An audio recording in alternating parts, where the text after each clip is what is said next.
clarify that we actually will have to offer the energy amendment, but we're set with it, but we will have to offer that today. So let me turn now to Senator Chambliss, who also has been someone who's obviously tremendous leadership and over the years in so many different ways in agriculture. And I know we still have some more work to do together, but I'm looking forward to doing that, and very much appreciate your championing the interests of Georgia and of the South, and we're looking forward to continuing to work with you on it.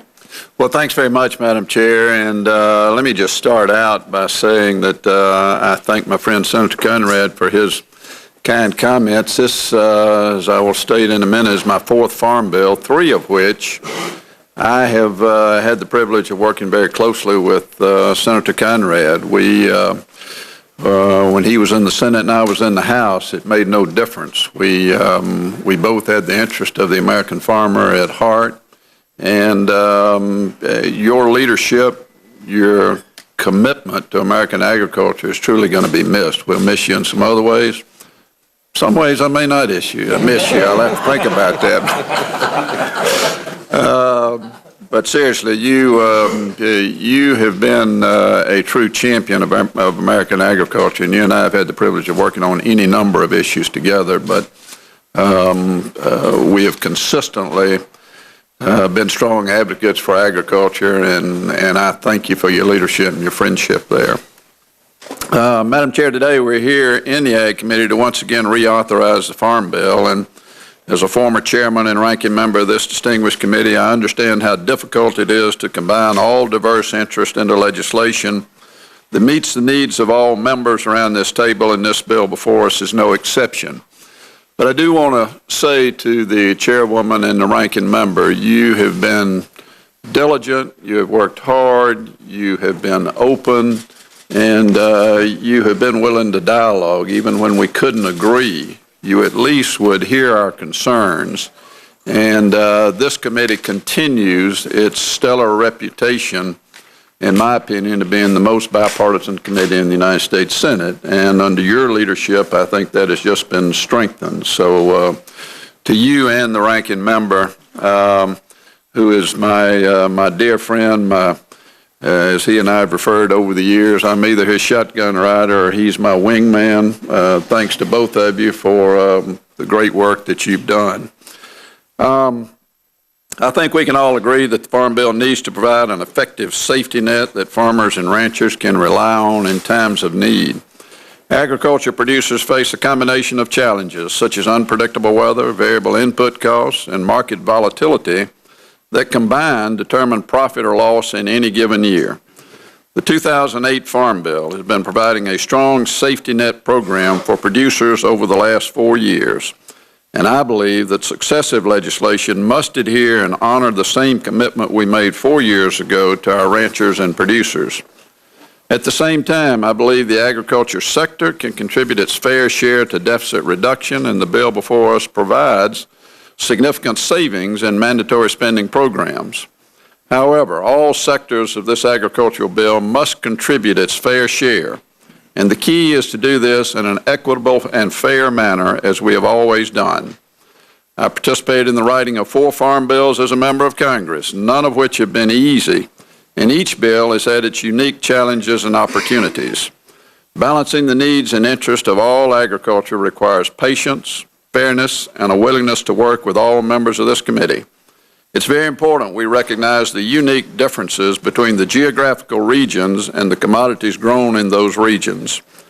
As the international agriculture markets become more complex worldwide, we must be mindful that a one-size-fits-all program will not work for U.S. agriculture with regions more diverse than ever before.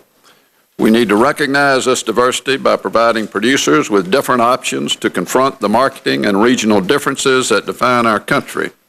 Washington does not always know best. Right now, the bill before us fails this test. It is neither equitable nor fair and attempts to redistribute resources from one region to another. After deducting a fair share for deficit reduction, certain commodities receive more resources than others, and crops such as peanuts and rice are left without any safety net whatsoever. We've read reports and analyses illustrating the lopsidedness of the bill. Among the biggest losers in the budget baseline are wheat, barley, grain sorghum, rice, cotton, and peanuts. We should not convince ourselves that this will not cause enormous negative consequences for many regions of the country. Put simply, by making the bill more conducive for certain crops at the expense of the many, this bill lacks balance. Some will say that planting shifts are responsible for much of the change in the budget baseline, and that is in part true.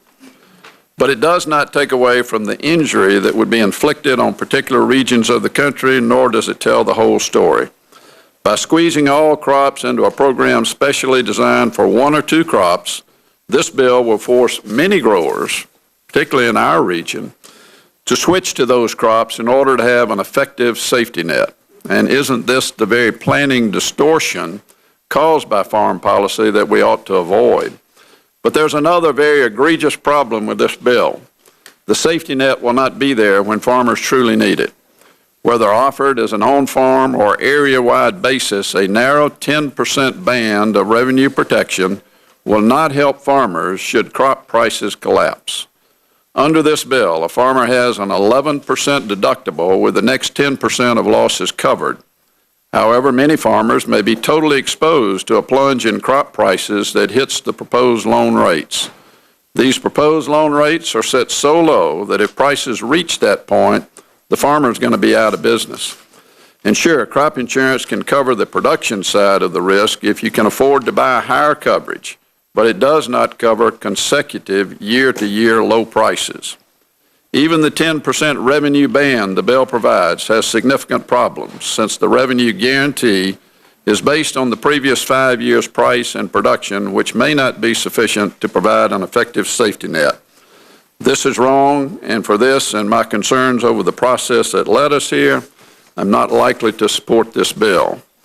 In spite of this, I do recognize the Chair and Ranking Member for including a new crop insurance program that complies with our international commitments. As former Chairman and Ranking Member of this committee, I've always been committed to try to find a solution to the WTO Brazil case. I authored legislation in 2005 and again in 2008 that made significant changes in the cotton and export programs to bring us into compliance with our international commitments.